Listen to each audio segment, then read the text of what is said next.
Welcome, everybody. Thank you for being here today. My name is Paola Zamboni, and I'm one of the ECI Forum coordinator working for ECAS, the European Citizen Action Service. Today, we're going to have a really exciting webinar on how to get started with your ECI with a step-by-step introduction. We have also two hosts, two speakers that I'm going to present in a second. We're going to start with a short overview of what the ECI is, and then I'm going to give the floor to our two speakers, Pavel, who is a member of the ECI Stop Destroying Video Games, and Olga, who is a member of the ECI Good Food for All and former member of the ECI and the Cage Age. We're going to have also time for a live Q&A, so you're going to have the possibility to ask the organizers question. So yeah, it's going to be really exciting. Just some housekeeping rules. You shouldn't have the right to turn on your video, but in case you do, keep it off and mute yourself during the presentation. The language, as you might have guessed, is English. You can use the chat to ask questions, and they will be noted and picked up by our moderator. It's going to be me, and I'm going to be helped by Christina as well. This webinar will be recorded and will be uploaded on the European Citizen Initiative Forum, so everything is recorded, and all participants will also be asked to fill out a short survey at the end of the webinar, so it's going to pop up when you're going to exit the webinar. And with that, I think we can start. So I'm going to give you just a brief interview of the European Citizens Initiative, what it is. And the ECI is really the first and only supranational instrument of participatory democracy that we have at our disposal as European citizens of the European Union. And it is really your way as a citizen to have a say in the policy making of the European Union by proposing legislation to the European Commission. And how do you do so? By proposing your idea for a new legislation, and by collecting at least 1 million signatures of EU citizens, including a minimum number of signatures in at least 7 member states in a time span of 12 months. So it's really a challenge, and it's really the way in which you can make your voice being heard as a European citizen to the European institution. And as this map shows, there are some thresholds of signatures that needs to be reached in every member state. These thresholds, they vary according to the different the number of population in the European countries. So there are countries in which the threshold is going to be higher, and countries in which the threshold is going to be lower. Your goal with the European Citizen Initiative is to collect at least 1 million signatures, as I said, and a minimum number reaching all the threshold in at least 7 member states. But how do you do so? So when you're thinking about launching an initiative, there are several steps that needs to be followed. There is a step 0, which consists in considering whether the ECI is actually the right way for you to promote your idea and your initiative. If you want to propose new legislation and you would like the Commission to work on a new piece of legislation, then the ECI is the way to go. But for instance, if you want to express your opinion on an already existing piece of legislation, then you might consider other instruments such as petitions or participating into a consultation, which are different instruments from the ECI. Once you have understood, hopefully, that the ECI is the right instrument for you, then you need to form a group of organizers, and this organizers group must be composed of at least 7 citizens living in 7 different EU countries. Once you have your organizers group, then it's the time to develop your initiative and ensure that it falls under the competences of the European Union. And we're going to see this more in depth in a second.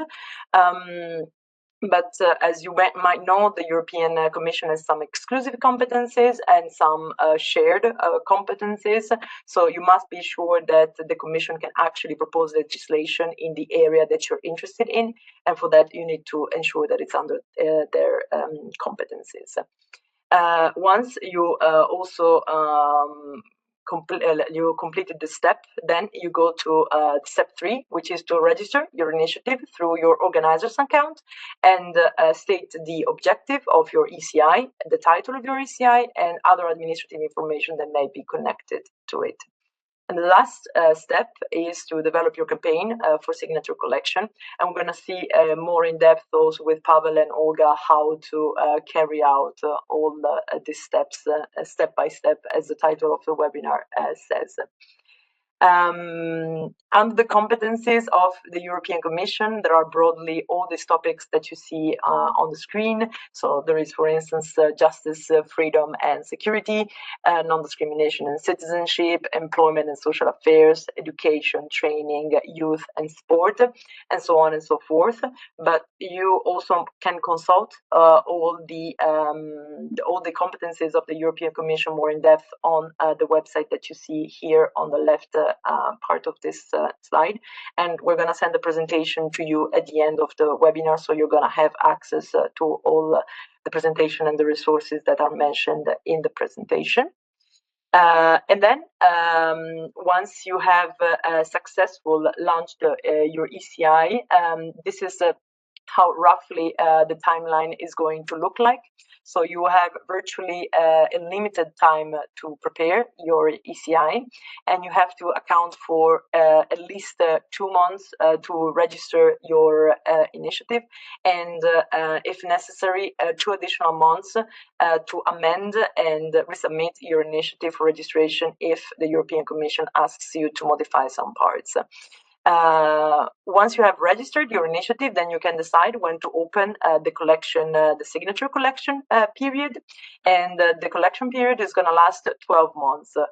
12 months, it's a really short time. It's a sprint, so they're going to pass by really fast. So it's very important to take advantage of the preparation phase and take your time to organize everything properly to be ready for the collection period. But I think that Pavel and Olga will after give us some insights on this as well. If you manage to successfully collect 1 million signatures, then you're going to submit your signatures for verification. First to the member states that are going to verify that the signatures are actually valid, so that the person that signed the initiative is a real person.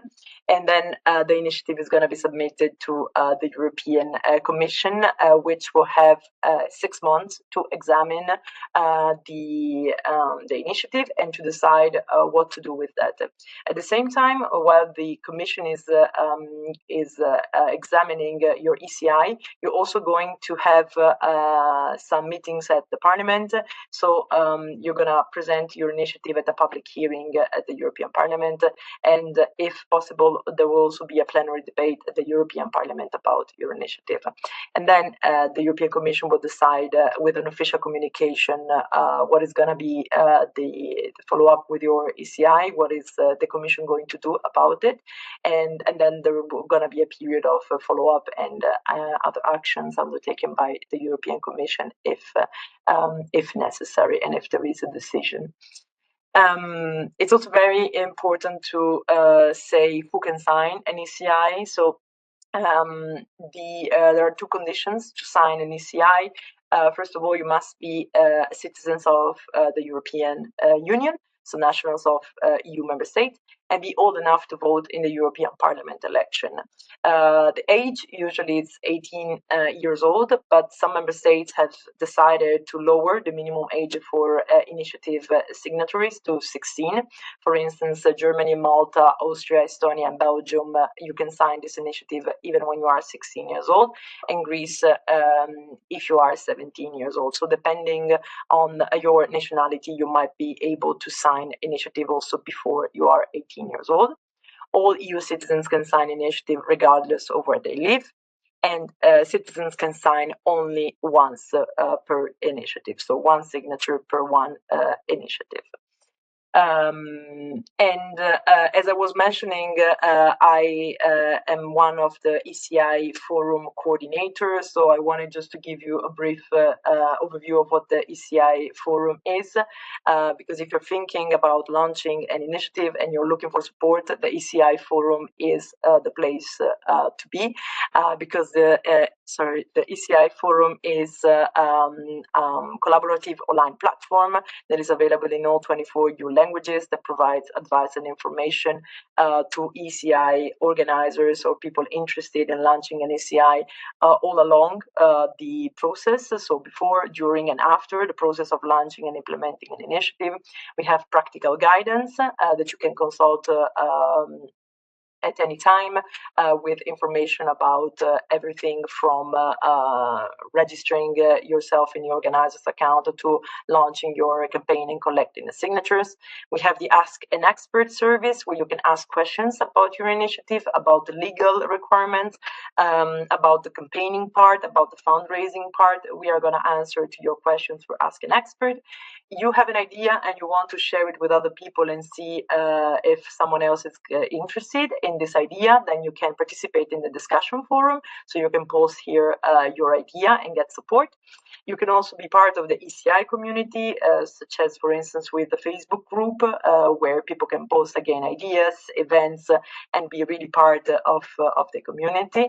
And we have also citizen experiences with blog posts. So yes, it's a really interactive and lively platform, and I really advise you to have a look after the webinar. And with this short introduction, I think we can go to the step-by-step overview of the ECI with our speakers. So I'm gonna stop sharing my screen so that our speakers can be also on the screen. And I will give the floor to our speakers. So we're really going to go step by step with them. Thank you, Pavel and Olga, for being here. And the first step, as I was mentioning in the presentation, is really the preparation stage and the registration of the initiative. So I wanted to ask, maybe we can start with you, Pavel. How did the idea for your ECI emerge, and how were the first steps that you took for your initiative? Right.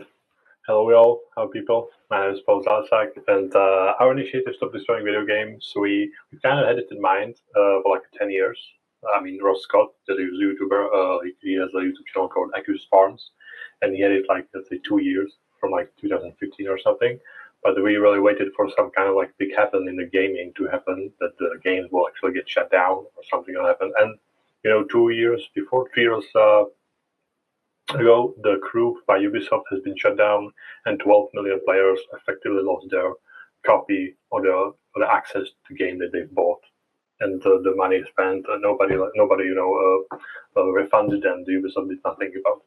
So this was kind of the great event that happened, and we kind of rided on that kind of like a wave of it, and launched the ECI, let's say, half a year afterwards. Yeah, I think that's about it. Thank you very much. And what about you, Olga, with these two initiatives that you have been part of, and you are part of right now? Yes, thank you very much, first of all, for the invitation to speak, and I'm very happy to be here with you all. As you already said, Paula, I'm wearing two hats. For the NDKJ GCI, which actually started in September of 2018 and was completed, the signature collection phase was completed in September 2019. The idea started out of work that we've been doing on animal suffering, basically trying to ameliorate and to reduce animal suffering. And we looked at industrial farming systems and especially factory farming, where animals are actually farmed in cages. They spend most or all their lives in cages. And we identified cages as a key issue that needed to be phased out in the EU.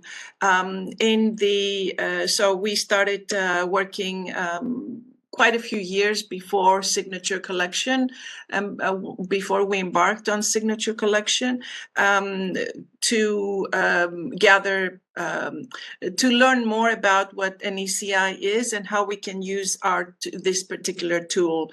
For the Good Food for All ECI, again, we looked at the issue of food, which is basically a cross-sectoral issue. It affects many different areas of work, and we saw how industrial food systems actually aggravate food security, pollution, biodiversity, animal suffering, and we wanted to bring together many different actors who are actually working in this particular area to promote a different way of approaching food and promote initiatives that in a way would improve the current situation, which is quite detrimental for the planet, for the environment, for animals, and also contributes to a lot of problems associated with farming conditions, labor issues, etc., etc. I see, yes. And a question that we receive quite often and that people have a hard time understanding sometimes is indeed understanding whether a potential initiative falls on the competences of the European Commission. So I wanted to ask you both, how did you understand if there were some tools that helped you in understanding better what the Commission competencies were, and if you want to share something about this as well. We can start with you, Olga. Yes, on both ECIs we worked with legal experts who have a better understanding about the Commission competences.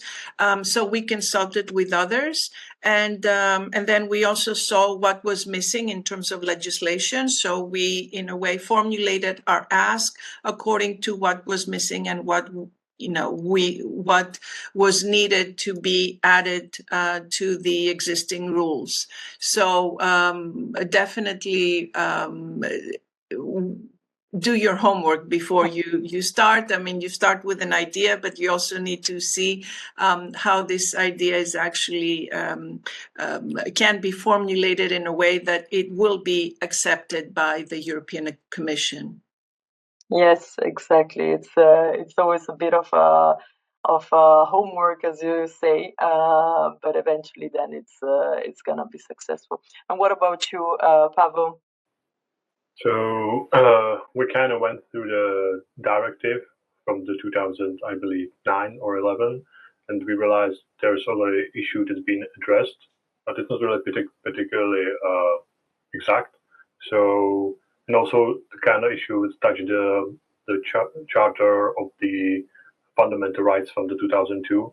There is like Article 16, I believe, or 17, and the 38, 32. And it's also touching the digital and the property itself. So we kind of thought like we should really went with it because like this is like property in the digital age, right? You should be able to own everything you buy online, right? So we kind of like, yeah, this is something we can like change or like get as well. I see. It's always a bit of a patchwork as well. So trying to look in different legislative texts and see how the initiative that is proposed can fit in this different legislation. And once you understood and you came to the conclusion that actually your idea could fall into the commission competences and that you could register it, then it's I imagine that it was time to build the coalition and to start look for partners. How did you approach this this stage of this second step? Did you have any outreach strategies already in place? Did you have a plan already laid out? How did you approach this? Maybe we can start with you, Olga. Yes, the key element of all this is to prepare early, to start way before you actually want to, before you're ready. You need to start perhaps even years to basically see who else from the people you know, from those actors who are involved in this field and you're familiar with, approach them and discuss with them the possibility of working together, and at the same time explore other options that there may be actors who you don't know about. So this takes quite a bit of time to do that.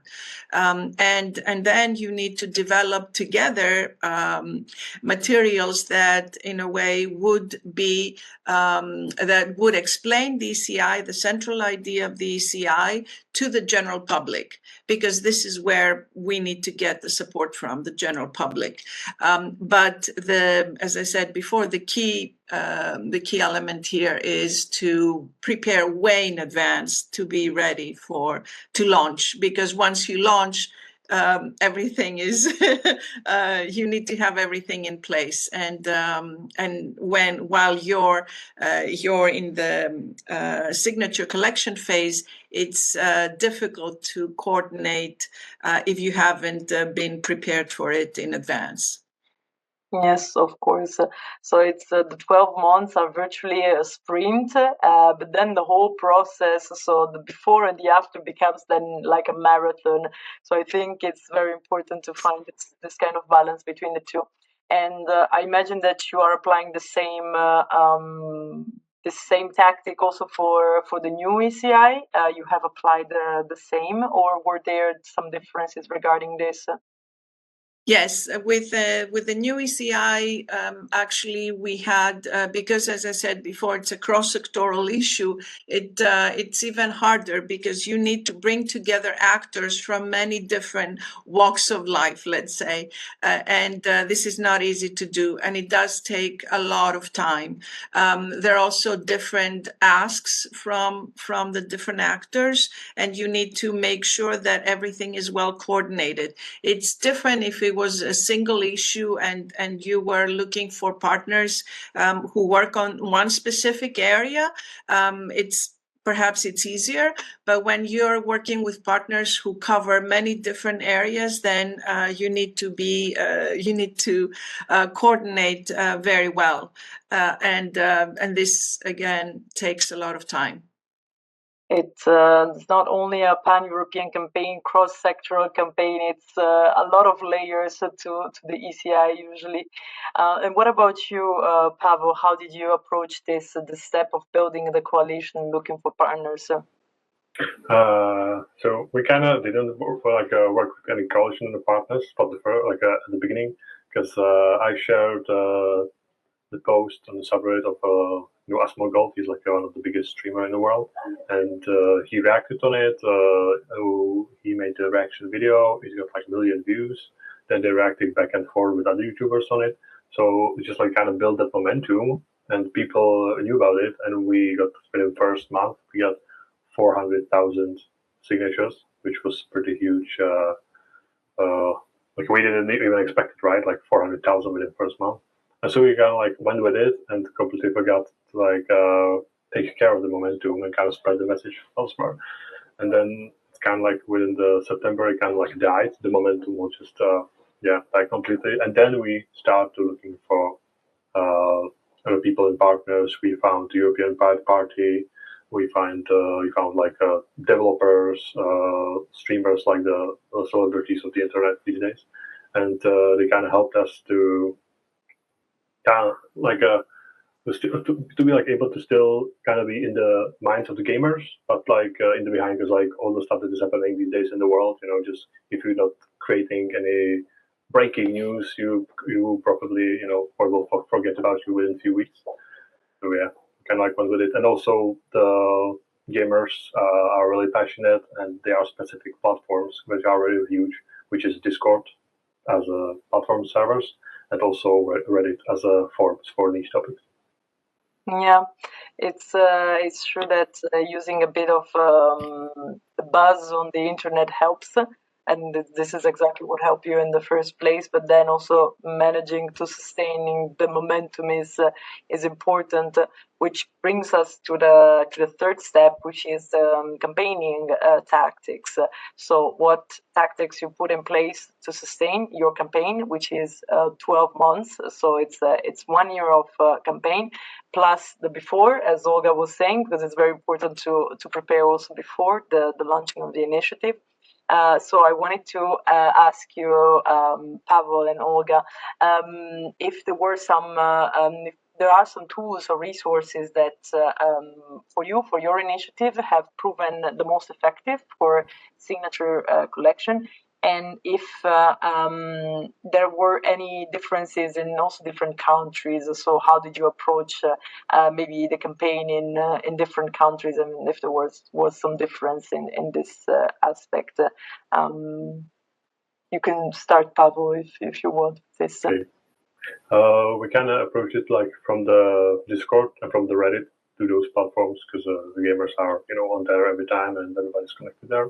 So we kind of spread the message in there, and I kind of figure out if I want to like have a partnership or like get in touch with some big streamer or YouTuber.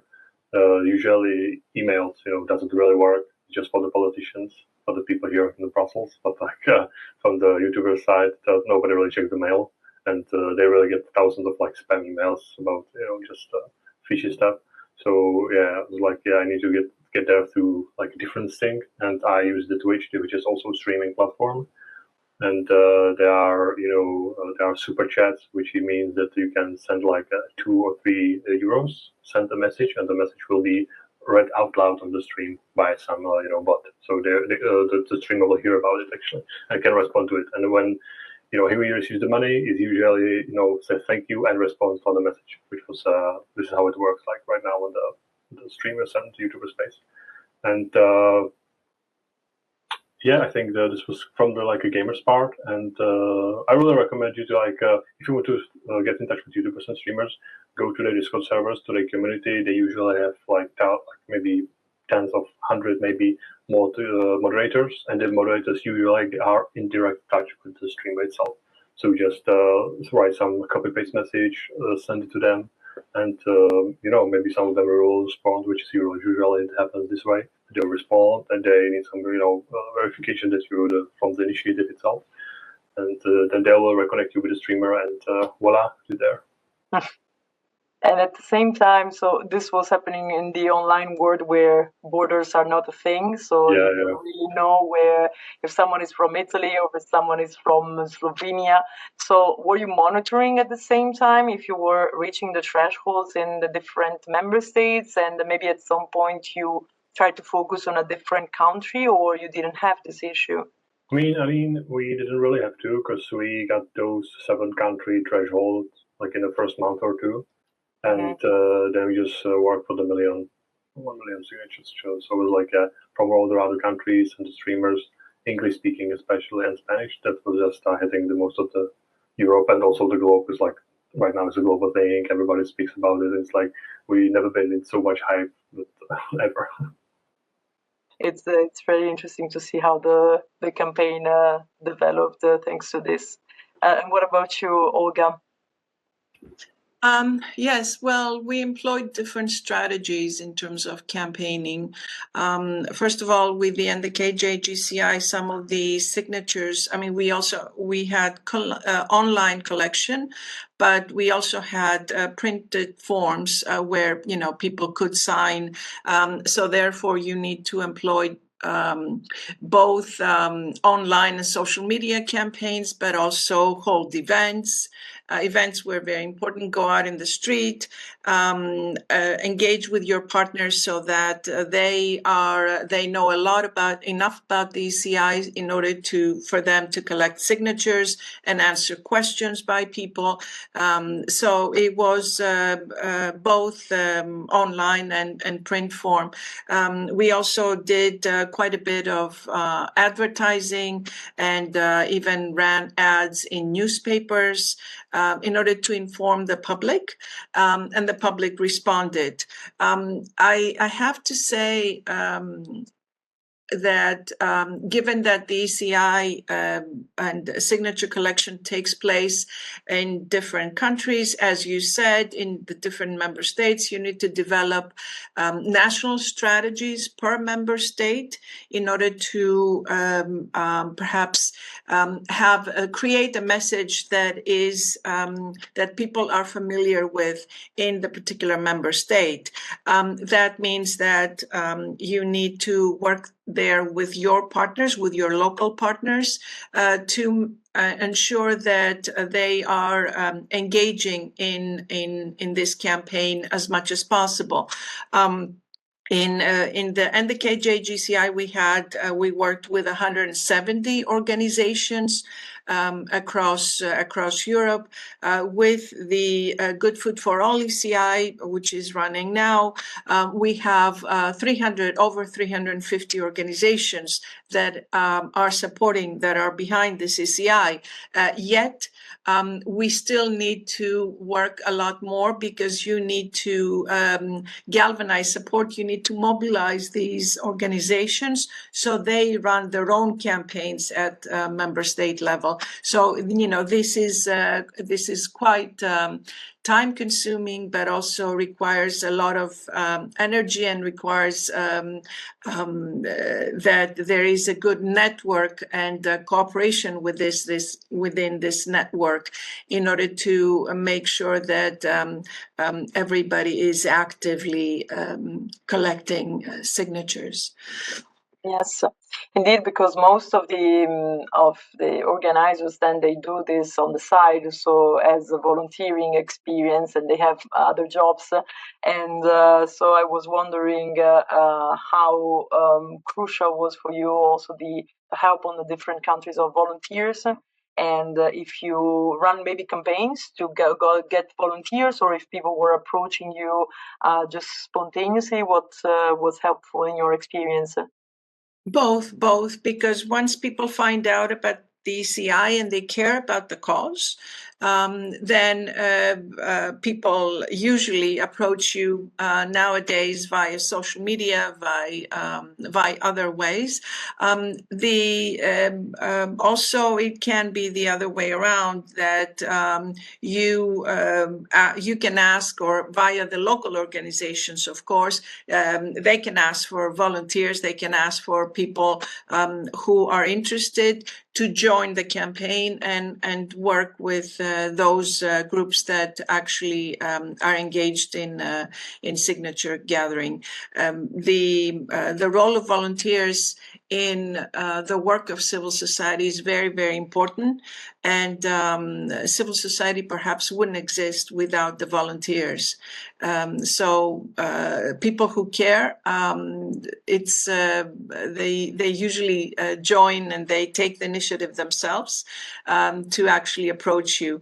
But it can be the other way around too. You can try to bring in as many people as possible to volunteer even a few hours a month to support the campaign.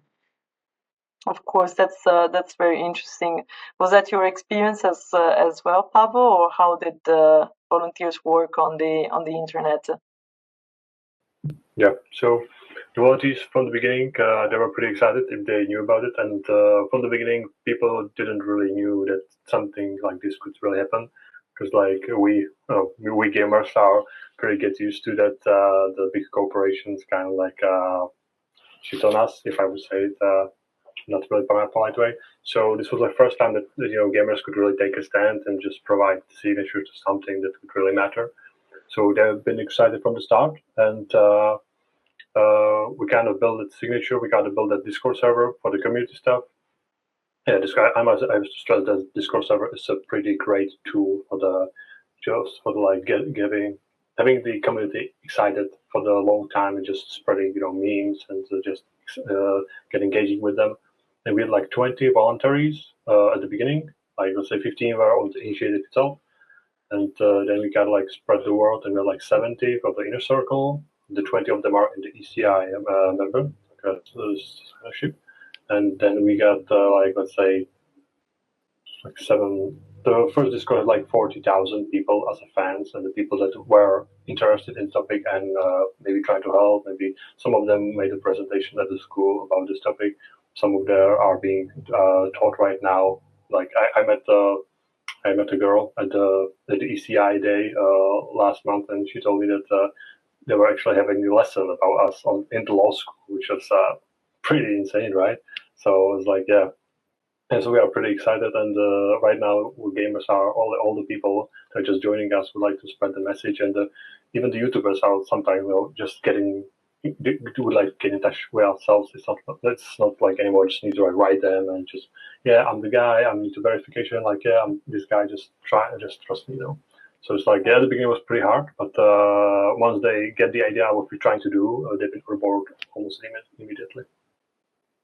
That's very interesting, and I also noticed that you reported that there was consistent help, non-quantifiable, non-financially quantifiable help from the volunteers, and you reported it on the official page of your ECI. So that's really interesting. Yeah. We didn't get we didn't get like any funding like in any like part of the ECI, which is pretty insane. And given the fact that we crossed the 24 countries threshold, which is like a record for the all ECIs ever in this program. Indeed, and that would be another step, maybe the final step of the ECI. So how to manage the finances and also the reporting part, and also how to collect funds in support for the initiative. So you were saying, Pavel, that volunteers for you were really a key, and that financial support wasn't really there, but you still managed to have an impressive result in the countries. Yeah, I mean, I cannot really tell how to manage like funds from the ECI perspective, because like we didn't get any, and so from my side, I cannot really speak for this. Yeah. And what about you, Olga? For this, your ECI was both the NKH Aid and now Good Food for All are receiving support by different sponsors. So how do you manage this, and how did you get to convince people to believe in your ECI and investing in this as well? Yes, well, those people who are supporting the ECI, sometimes they themselves want to also contribute. It's very important to keep track of the contributions, because now with the also in the Commission webpage, you are required to report all contributions that are specific to the ECI. Sometimes people will contribute. You just need to also make a difference, because sometimes people contribute to the campaign overall, not just particularly to the ECI. So you just need to make sure that what goes where. But you have it's important to have support, because that financial support, because perhaps not in Pavel's case, but in many other cases, it does help to strengthen the campaign, and perhaps even contributions can go to creating campaign materials, communicate about the ECI, etc. So certainly funds are would actually do the job. They do help a lot. It's important, I would say here, that it's important to also talk to your partners, those organizations or people who are very close to the ECI, and get them to fundraise if they have the time, and the ability to do so. Sometimes funds can come from the member states, the countries, and the people actually working in the countries, and they can help towards a general fund that will help not only the ECI in that particular country, but also across Europe. But again, it's very important to keep track of the contributions, because we are required to do that by the European Commission law rules. Yeah, exactly. Everything is going to be shown on the official page that I also shared with all the participants. So we have true transparency in terms of the financial support for the ECI. Yes. Thank you very much to both of you for your interesting insights. I think we can now open already the floor to questions, so you can write them in the chat, and we're gonna pick them and read them out loud. There were some questions already in the chat. I put some answers in writing with the links, but feel free also to pick them up and elaborate a bit more.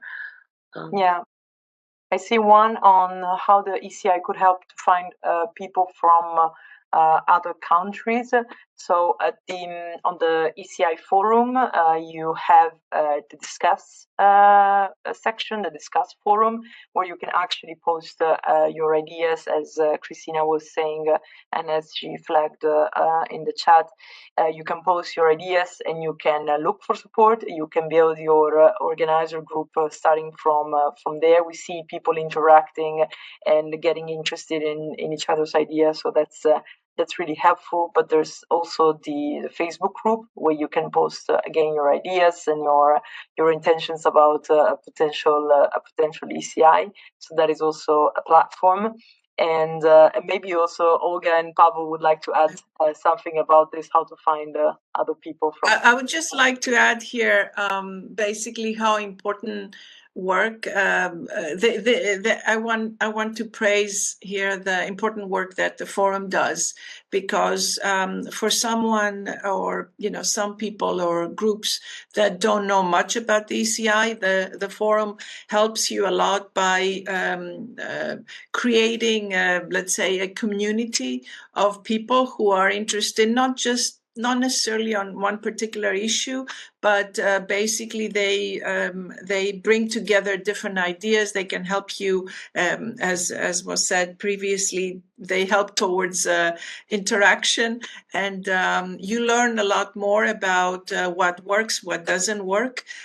So it offers, I think, there's an invaluable contribution by the forum towards actually creating better awareness about this specific tool, this instrument, and also gives you lots of ideas about how to reach out to others, how to do how to make sure your campaign will work, and all sorts of their answers to all sorts of questions. So I think it's a very valuable tool that we have with this forum.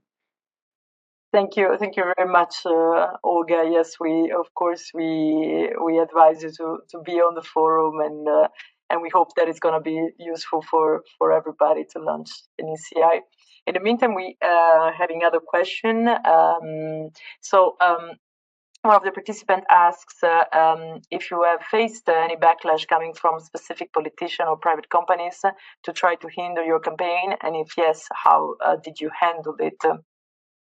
Yeah, so I think I'll take this question. We faced it from the very beginning for the collection. As Mogo uploaded the video with the million views and stuff, there was also some other guy, the streamer. He's called Pirate Software. He has his own very controversial past, and this past kind of surfaced when he started reacting on our Stop Killing Games initiative itself. He really criticized how we communicating the initiative, and he really didn't didn't study it like anything about what we really want for the games and the gamers. He just it felt like he just didn't really understand and just wanted to just criticize everything we do and stuff. And so yeah, this was kind of back and forth. The reaction with the Asmongold and the other people and the most critical, and it's kind of like reactions on it. It's kind of like negative marketing is also marketing, and this kind of created the momentum and keep us in the loop. And every time someone mentioned Pirate Software or the Stop Killing Games, kind of like if you mention Stop Killing Games, Pirate Software did bad thing, but if you mention Pirate Software, we know about Stop Killing Games, which was pretty great. And at the end of the day, when the momentum died, we 5 weeks before the end of collection, we just made a video that end of Stop Killing Games, we did not make it, sorry, the end. And the most critical caught up on it and bringing up the 10-month-old drama with the Pirate Software that he was really criticizing us, and he has no reason for it. And this kind of thing really blew up, and providing signature to the initiative meant that you like our initiative and you also don't like the Pirate Software guy. So it was it was both, it was two swords. Yeah. So this went pretty well, and we kind of get a 1 million signature in another 4 weeks. So at the end of the day, we got 1.5 million, and which of them we got 1.3 million verified. So 200K was a fake or something. I see. So even you managed to take this backlash and this negative publicity and to use it in your favor. So this is something very, very interesting, and that you managed really well. Have you faced something like this, Olga, as well in your experience? Well, in general, with both ECIs, we're up against industrial agriculture, and so which they have huge power, basically to stop initiatives. Even now we see how difficult it is with the NDK GCI, where the Commission did commit to actually propose legislation. Still, we haven't seen the legislation yet. It's been a number of years. It's been almost 5 years since the day when the Commission actually issued its communication. So we are yet to see any proposal, although we had a positive decision on all asks. So we are up against very, very powerful interests who want to maintain the status quo. I would say that perhaps we didn't have the exact experience with Pavel, but we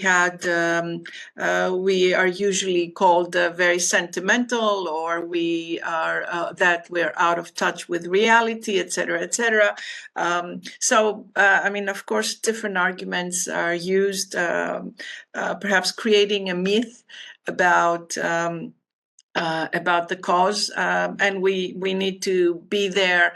And what is important to contradict this, but what is important to say here is that the ECI is not just about the 1 year collection phase.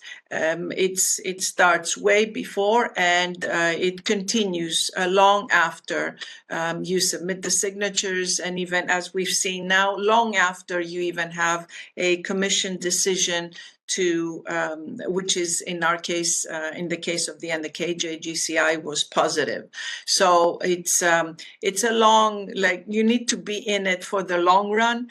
It's a long way from the time you start to the final, let's say, the final time when you actually have a commission communication, and you need to be there. You need to follow up, and you need to be active to make sure that you keep engaging on the issue. And for those people who are fully behind this, fully behind the issue, I think in the end, end they will have a win. It just hopefully, well, it does take time though. It does take a lot of time. So be prepared for it. Thank you, Olga, for this insight. Indeed, moving the status quo is usually very, very difficult. So it's better to put on some comfortable shoes and to start walking with other people. It's gonna be always better. And we also have, I mentioned it briefly before, but the question about how do you balance your work and personal time with the time needed to prepare a campaign and follow up with your initiative. What was your experience, Pavel and Olga? So from my side, the experience was I'm still a student. I'm finishing the bachelor's degree in computer science. And as we didn't get any funding, I just did it from my free time, and because like from the passion, from the love of the game and everything around it, I didn't like any thought about like any being paid for it or something else, something like that. Even though, well, you still need money to run your own life. So I was like doing some kind of summer jobs and stuff to being able to progress and still work on that Stop Destroying Video Games stuff.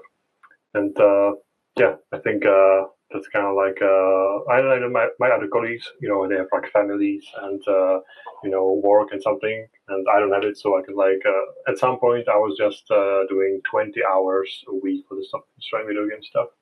I was just I was excited. I didn't even like thought about it as a work, just like I was just kind of like living the dream. Exactly. So it's a lot of passion, and then it doesn't feel like you're really working. It's more, yes, it's really passion about the topic and having a cause you believe in and getting in the work. And what about you, Olga? Yes, well, I work in the field, so I work in the field of animal welfare. So it was part of my work. I wasn't, but also I'm dedicated to this issue, to the issue of food transition, to of course animal welfare.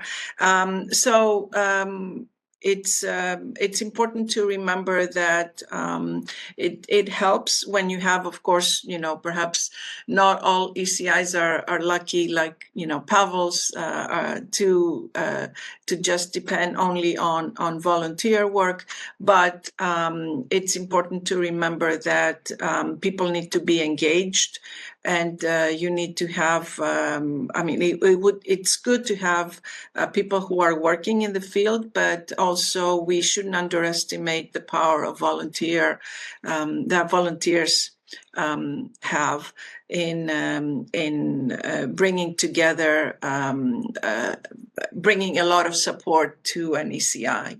I have to say that it requires a lot of time, a lot of personal time, regardless if this is your work or not.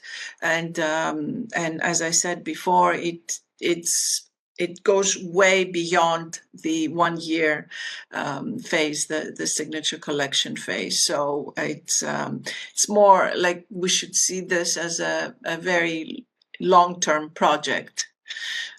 So in this way, we need to be in it for the long run. Yeah, I see that also in your case there is this mix of passion and work for you as well. So the two things are overlapping a lot as well. Thank you for sharing your experiences. I think we have maybe time for one last question. I'm sorry, there are still many, but we're running out of time. But in the meantime, Christina is putting some resources for you, so feel free to consult all of those, and we're gonna send them also by email after. But maybe it's interesting, this question, what you think going in with different languages will help this initiative. So how did you manage the fact that it's as we said, a pan-European campaigns, and how did you manage the translating maybe the material in different languages? How did you approach this? You want to start, Olga, and then Pavel? Yeah, as I said before, with the NDK JGCI, which was sometime before we had all these tools, translation tools, etc.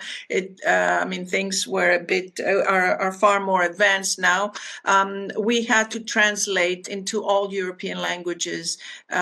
We had to translate the website, the different websites that partners were using, also materials, campaign materials, etc. So it helps a lot, and I think we should not forget that it helps a lot if the materials are translated into the languages used in the member states. We understand that English is more or less, of course, it's an international language, but many people cannot communicate well, still cannot communicate well, or feel more at ease reading materials in their own language. Now with the use of AI, it's much easier, it's faster, and I think it's more feasible to have everything you create, all materials in your own language. So take advantage of this, of all these translation tools. Thank you. Yes. And what about you, Pablo? Yeah, kind of same with Olga. We needed to do the translation for our website, but luckily by the time we had our website, we also had like many people from different countries, so we kind of like did the translation with like Google Translate and AI stuff, and then we put the people, our volunteers, to the work that they check the language. Translation doesn't really like catch up everywhere. We kind of like use a bit of a technical language, so we needed to put those terms straight right into it. And also we even right now providing the subtitles in all languages from our video on our YouTube channel. So yeah, we also have a volunteers for it. It's like not everyone speaks everyone's language, right? That's really good and really helpful when everybody can read and listen in their own language. So I think it's also crucial for this type of fun European campaigns. Thank you very much. I think the time is unfortunately up, even if we could ask you questions for many more minutes. Thank you all for joining, to our speakers. Thank you very much, Pavel and Olga. There are still some questions, but if you still have some curiosities, feel free to come to the ECI Forum, and there's going to be some guidance materials, some resources for you to consult. And if you have an idea, if you want to discuss with other people about your ideas for an ECI, you always have the Discuss forum. You always have the Facebook group, so don't hesitate to be on those two as well. If you have a more specific question about your ECI, legal part, fundraising, partnership, or whatever that might be, you can use the service Ask an Expert. And all these links have been sent in the chat, but we're going to send them also after in the thank you email. So don't worry, you will have them. You will have them all.